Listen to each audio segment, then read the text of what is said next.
Hi, everyone. Welcome to episode 1 of the podcast Fueling Tomorrow. I'm your host, Erin Bailey, and today I am joined by John Scharbauer and Austen Campbell, our president and vice president of the Midland Athletic Syndicate board. And gentlemen, thanks for joining us. Thanks for having us. Happy Yeah. to be here. So excited to have you on today and to start this new podcast venture with us.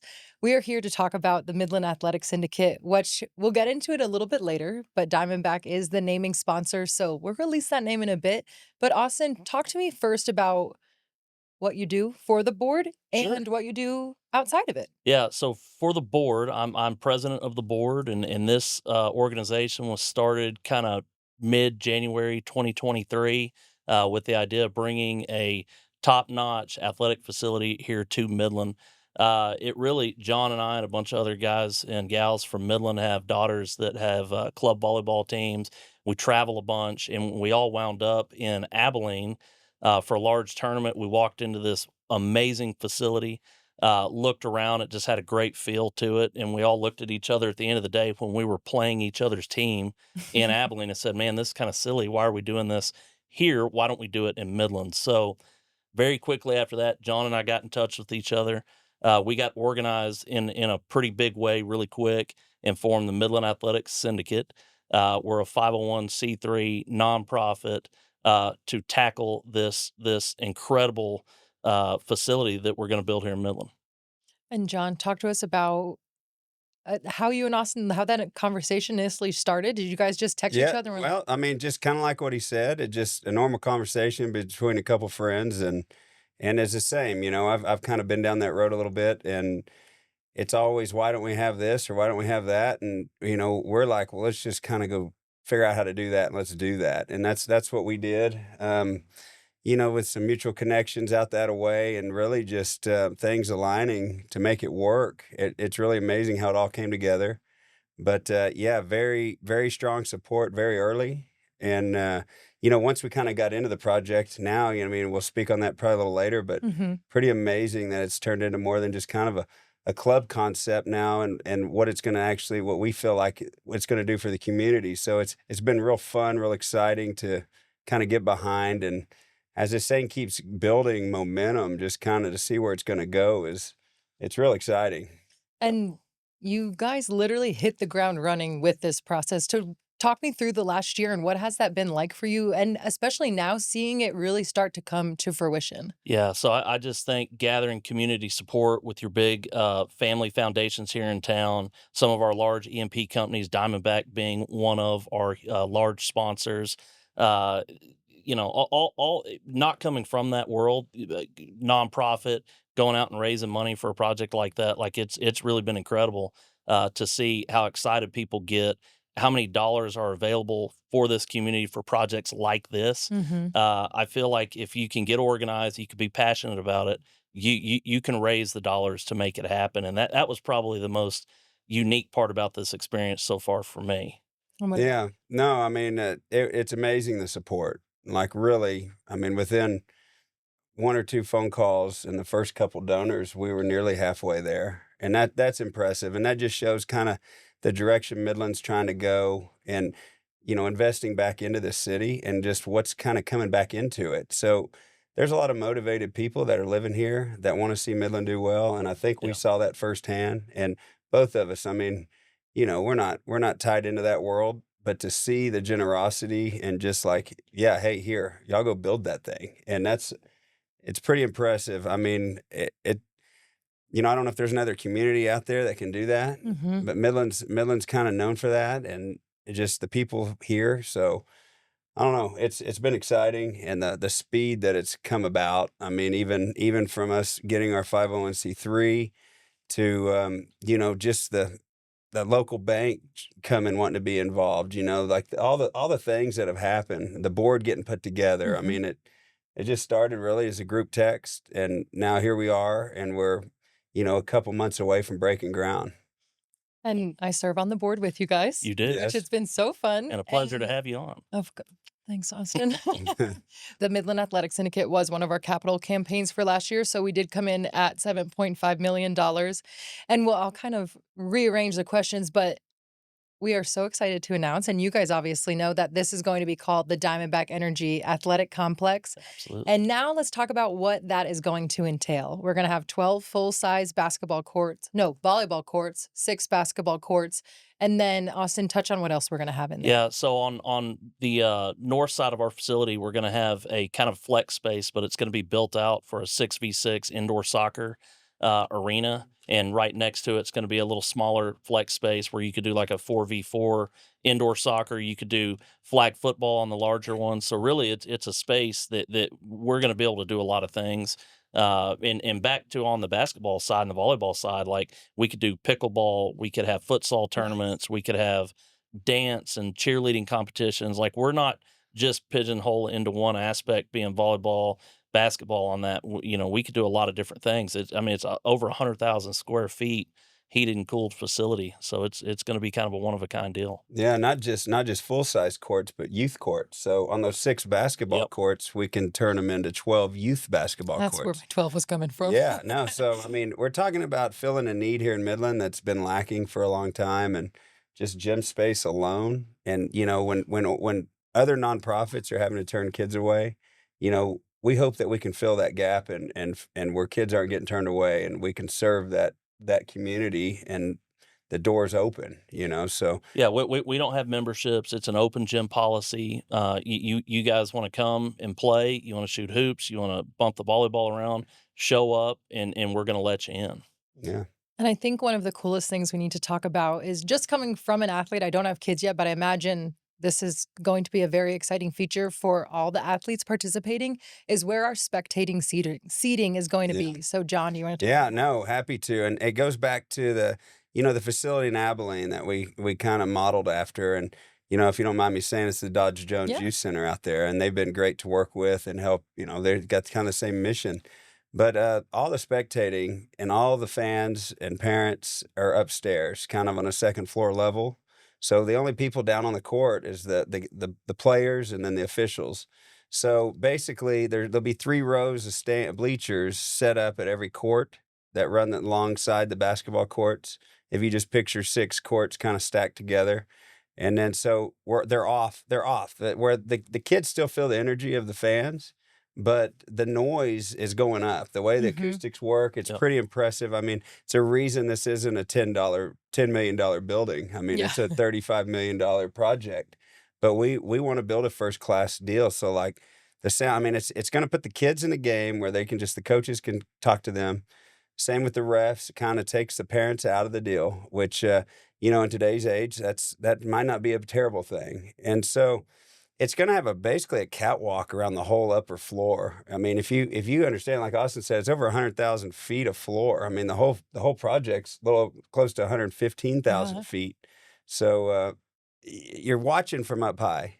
Big LED scoreboards for every court. They all have their own. I mean, it's going to be cool. We can stream live TV. If something's going on in there. So there's so many neat features underneath. I mean, where the players are, we're going to have built-in player lounges where the kids can go during big tournaments and kind of escape, plug in, whatever, just get away from the noise for a little bit. And I mean, a training room. I mean, there's all sorts of stuff this thing's going to have. So And it's I think one thing to mention would be our court flooring. We're not going to have any basketball goals or volleyball nets attached Yeah. to the flooring. Everything's suspended up in the air, and it all works off an iPad or your phone, and it's all electronic. So when basketball's over, they raise up into the ceiling, and the volleyball nets come down along with the referee nets. yeah, It's, even the it's refs, super cool. even the refs up. It takes them a Yeah, little ladder to get up in there, yeah, and it does. they kind of lock them back up in there. Yeah, it's going to be great, and that was done by design to kind of save the floor. Those floors are incredibly expensive, and we want to Mhm. maintain them, and we want them to stay nice. And that's something too. The floor. I mean, we're just under like an NBA type wood floor, so we're not cutting any corners on this thing. It's a Midland deal. We're going to build it right, and Yep. I think it's going to be something that Midland and obviously Diamondback's going to be proud of. Yeah. And you guys both have children that are involved with tournament sports.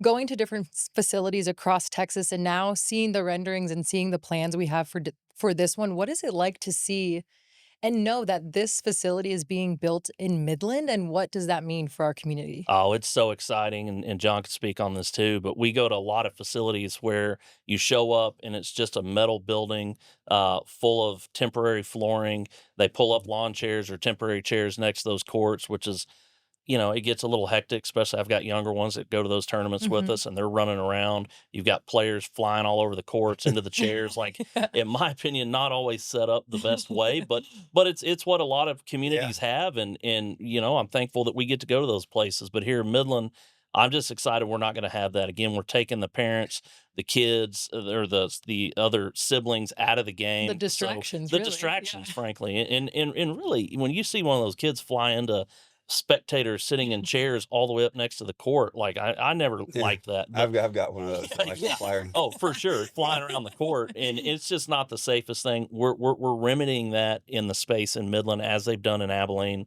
and I'm beyond ecstatic. Yeah. I'm ready. Well, and just being here, like, I think we're going to affect 100-mile radius Mhm. of this city. And just because there's nothing like it, you got to go to Lubbock, you got to go to Abilene, El Paso, Yep. there's Dallas. I mean, it's so regionally, this area has been known for sports for a long time. Midland's been on the map a long time for sports, whether it's whatever, any of them really. I mean, you go football to baseball to whatever. It's this is a sports hub, and there's a lot of kids that want to play sports here, and we just feel like it's gonna give that opportunity, keep families in Midland, and bring other people to Midland, which Yeah. is something that's attractive to our small businesses in this town, our hotel motels, just people spending tax dollars here that aren't all our tax dollars. So it'll be kind of neat to generate something that brings people here on the weekends. And just regionally, I don't think we could be in a better spot to do it. And we've hit our fundraising goal of 35 million, which we needed to hit that before we could even get a date to set ground. You guys want to talk about now that we've hit that goal? Where do we see that date falling of our groundbreaking and then what happens next? Yeah, so we working with our engineers and architects out of Abilene, Jacob Martin, wonderful group of people. They designed the facility in Abilene. They've given us a really big head start on kind of plans and engineering Mhm. and what they would do different from the first facility to this one. So that has sped us up. We hope now that the money's raised, we can finish our construction drawings, turn those in for permits with the city. We hope to be able to break ground late July. Like that's kind of the goal that we're shooting for right now. Yeah, I mean, and I think we've been told, 16 to 20 months, right in there, 18 months on the build. So, we'd like to be playing in this thing 2 years from now, and Definitely. I think at the speed we've been going, I feel like that can get done. But, around here, you never know. You're kind of how construction goes. But Yeah. yeah, Austin said it. We're close. We got down the road really quick, and having Jacob Martin Yep. help us kind of along the way, and they were a big contributor to this project too. So like to have that insight, they've already done it. We have a proven model. So at the end of the day, we're actually getting to fix some of their issues, like Austin said, and that's been kind of neat to have we're not just we are jumping in, but at the same time we have a good model to follow after. John, what is the thing you're most excited about with the facility coming Oh gosh. or that's going to be in the facility? I think just the amount of different things that we're gonna be able to do there, and the amount of kids and youth that we're gonna be able to serve there, that really excites me. I think it's gonna have all the bells and whistles, but if it doesn't, we gotta get the kids in there, and I think that's what I'm most excited about, just to see hundreds of kids Yeah. there, and at times thousands. Like Austin said, we might be hosting a dance competition or a cheerleading deal Mhm. because we have spectating up to 2 or 3,000 people, Yep. and the floor space is open. I mean, there's no telling what we can do in there, from job fairs to, like, I mean, there's so many things that we can do. It's not just volleyball and basketball and soccer. Like Yeah. it's so wide what we can do. So I like the high tech stuff. I think it's cool. It's gonna have some LED lighting on it. We're gonna be able to light that thing up. If Midland High's playing, we can make it look purple. If Legacy's playing, we can light it up maroon. Because it's right out there at Scharbauer Sports Complex. It's Mhm. it's right adjacent to the football stadium. You're not gonna be able to miss it, and it's just about as big as the football stadium. Yeah, Yep. yeah. What's your favorite thing, Austin?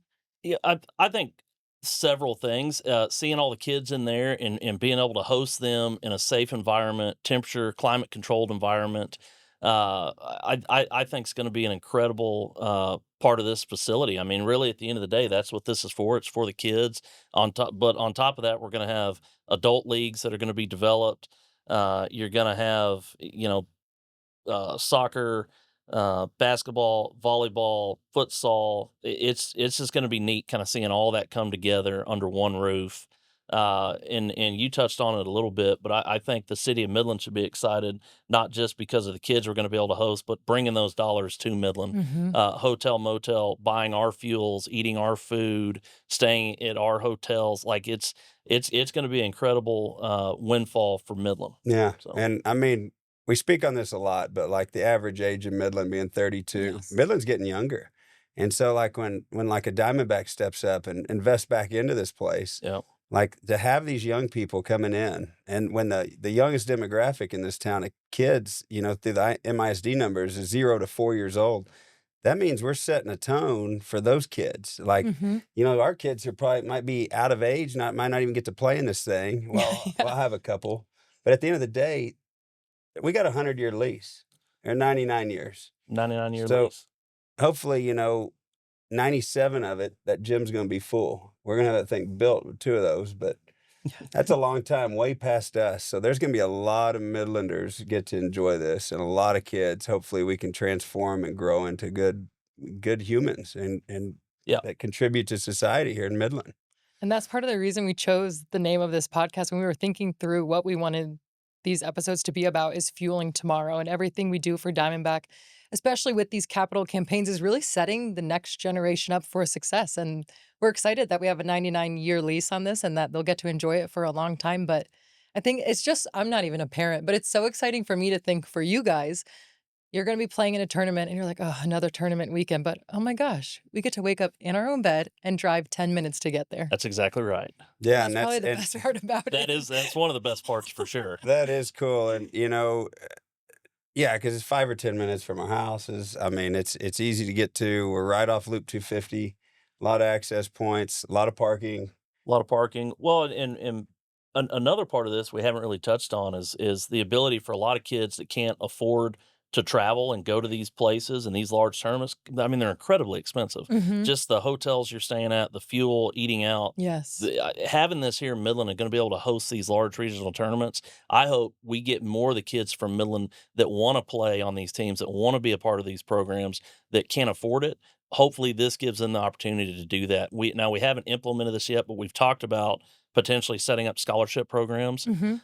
for underprivileged kids that want to be a part of these programs. And I just know with our community partners, Diamondback and some of these other ones, that we're going to be able to make that a reality and get these kids on the court, get them active, and get them playing, And our own leagues, and our potentially. own leagues, So Or that's summer a camp, void. yeah. summer Yeah, camps. camps.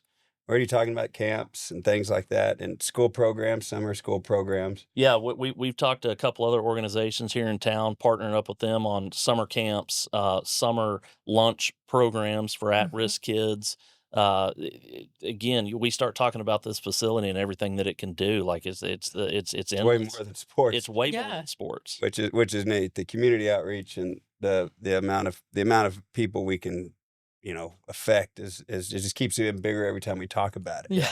because we And just find another something it can do. Yeah, I think with the staff that we're wanting this facility to have, it's really going to provide mentorship for their kids. I mean, the people that we're interviewing, they can't just come in and say, I want to run a facility.